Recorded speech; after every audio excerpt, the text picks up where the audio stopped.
acuerdo a largo plazo que trata de fomentar algunas líneas de investigación con una vista medio-largo plazo, en el que bueno, pues vamos a colaborar tanto la unidad de I+D como Fagor Arrasate como Ikerlan. Es una relación que lleva muchos años, es una relación histórica con Ikerlan en unos ámbitos concretos de investigación, como son la mecatrónica, temas de Big Data, Cloud Computing, y bueno, pues era un paso para formalizar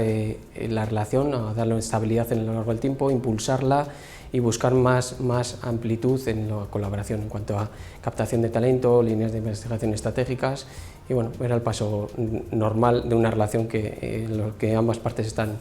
contentas. Sí que percibimos que la parte de desarrollo tecnológico de Fagor Arrasate cada vez toma más relevancia, pues tecnologías de la información, energía, Industria 4.0, temas de relacionados con datos, y bueno, la relación que tenemos con Ikerlan claramente hay una relación de ganar ambas partes, porque son tecnologías en las que Ikerlan está muy preparado y en las que ya venimos colaborando desde hace años.